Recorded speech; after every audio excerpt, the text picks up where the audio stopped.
Okay, so very good afternoon guys, and welcome to bright and sunny Goa. We are Throttle back again with yet another review, but this time it's not 4 wheels, it's 2 wheels.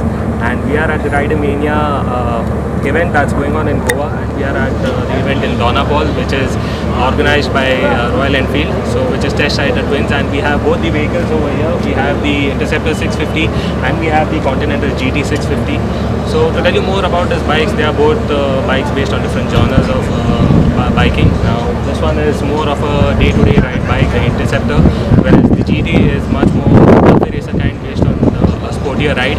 So to tell you more about these bikes, they both use the same frame and the same engine, which is a 650cc parallel twin engine, which produces 47 horsepower and 52 Newton meters of torque. So we had a chance to have a test drive on both the bikes. We had a small spin for around about 5 to 10 kilometers, so which was quite good. The position, if you ask me, the riding position on both, the riding postures on both are slightly different as compared to the bikes use the same engine and same frame. The riding postures are completely different. On the Interceptor, it's much more easy and eased out, so you are an upright position with the handlebar straight. And coming to the GT, it's much more of a sportier nature. So the difference in both, if you see the chassis frame, I request you if you can come ahead, Francis. So if you see the both frames over here on both the bikes, the Continental GT and the Interceptor 650, they both are the same, but the difference lies within the handlebars, wherein on the Continental GT we have clip-on handlebars, and whereas on the Interceptor it comes with upright handlebars, as you can see over here. The second difference which makes a difference in the sitting posture is the way the foot pegs are placed. So in the Interceptor GT, if you have a look at the foot pegs, they are much more front biased, so it gives you an upright sitting position, much more comfortable. Whereas if you see it in the Continental GT, they are a bit set back and taken higher up, so which gives you the leaned out position. So this is the differences in the chassis frame that gives you this difference in the riding posture. Now if you ask me about the riding, both the bikes are equally good, just that the preload on the GT's Continental GT 650 is a bit harder, and the preload on the suspensions on the Interceptor GT are a bit more on the softer side, so which gives you a much more comfortable and plush ride. So we had a chance to take a ride and show you the capabilities of this bike. We had it taken into the twisties and a straight stretch, so the bikes did impress us quite a lot, and this is nothing like you have seen from Royal Enfield before. Trust me guys when I say this, the bike quality is immense. It's really beautiful. It's nothing that Royal Enfield has got to offer before. The engine vibrations, normally vibrations are clubbed with Royal Enfield. When you talk about Royal Enfield, there are much more people talk about vibrations, but trust me, there is nothing of that sort in these two bikes. They are very refined, they are very smooth, and it's nothing like that we have seen before from Royal Enfield.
So talking about the ride and handling aspect of this bikes, we first had a go on the Continental GT, and then we had a hop on to the Interceptor 650.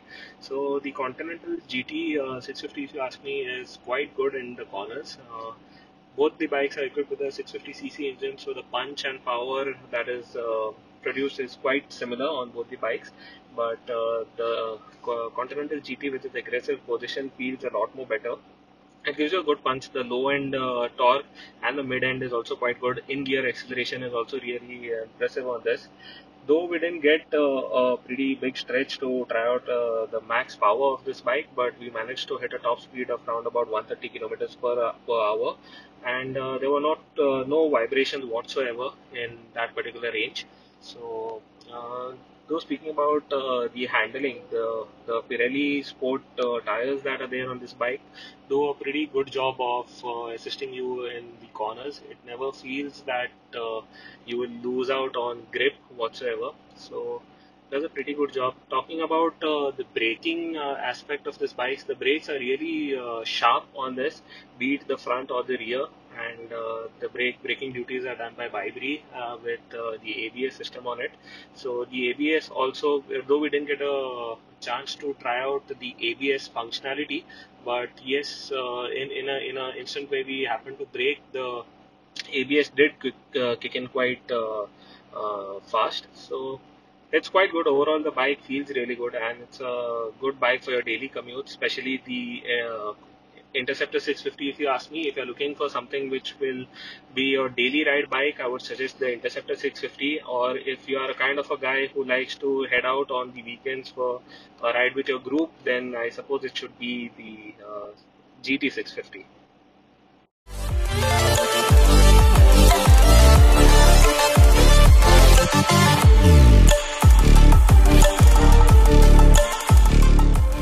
Okay, so guys, now after having the ride done, we will just talk more in depth about both these bikes. So starting with the Continental GT, as we had mentioned before that the Continental GT and the Interceptor is based on the same frame, but just to talk more in depth about the safety and the features that Royal Enfield has thrown onto this bike, it's a bare basic bike, I would say, which is for a daily commute, but Royal Enfield has done a good job by giving in the safety net of ABS and throwing in a slipper and assist clutch.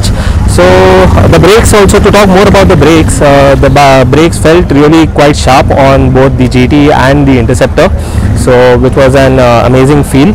And yes, the safety net of ABS was very much required on this bike.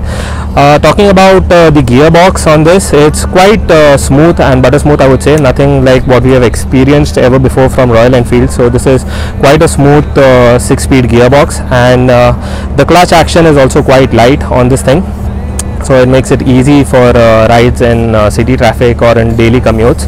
And also the clutch action is quite light because of the slipper and assist clutch, so which aids you very well in the corners, so you can go aggressive on the downshifts on this bike, especially with the Continental GT, if you ask me, because it's much more of a track oriented, not rather track oriented, but much more for the sportier ride, I would say. So talking about the Interceptor GT, talking about the Interceptor 650 now. The Interceptor, though it sits on the same frame, uses the same engine and the same safety net what is offered on the Continental GT, but it rides a lot more different as compared to the Continental GT. It's due to the basic upright handlebars that is offered on the Interceptor GT and the foot peg position, which is much more forward biased, so you get a straight upright position. And the Interceptor GT is much more based for the day-to-day commute, and also the suspensions which are used on both the bikes are exactly the same, but the ones offered on the Interceptor GT, the preload is a bit more softer on the Interceptor GT. Now talking about the tires that do the duties on both these bikes, of course these bikes are equipped with Pirelli Phantom Sport tires. We get 110 section tires in front and 130 section tires at the rear, so quite good for this class of a bike, I would say, and it does a really fantastic job on the turns and twisties, so that's quite good. So talking about more about the differentiation in between both the bikes that will help you differentiate between the Continental GT and the Interceptor 650 is that the handlebar position, of course, on the Interceptor we have a much more upright handlebar, and on the GT we have the sportier clip-on handlebars that are there. The tanks on both are again different. The Interceptor 650 comes with a much more chunkier and fatter tank, whereas the one on the Continental GT is a bit more narrow and has a much more pronounced knee recess, so it looks pretty better and much more sporty. talking about the seating on both these bikes, if you ask me, the Interceptor GT, the Interceptor 650 has a much more single piece unit of seat, which is just one single piece. It does not have a differentiation for the driver and the pillion, whereas on the Continental GT, if you have a look at the seats, it's a single unit but has a differentiation between both. It has a dedicated part for the rider. It has a hump in between, which basically gives the rider a proper position and just a bit support to your back, and we also have another dedicated plates for the pillion rider. Now both these bikes also have separate seats as accessories, which we might just try to show you at a later stage. So Royal Enfield has also got a range of accessories for both these bikes, and we'll just try to give you some insights if the bikes are available over here. So we'll just try to show you whatever possible that is there on display, so you get a better understanding about it. The instrument cluster on both these bikes are quite similar, and it's bare basic. So when you turn on the instrument cluster,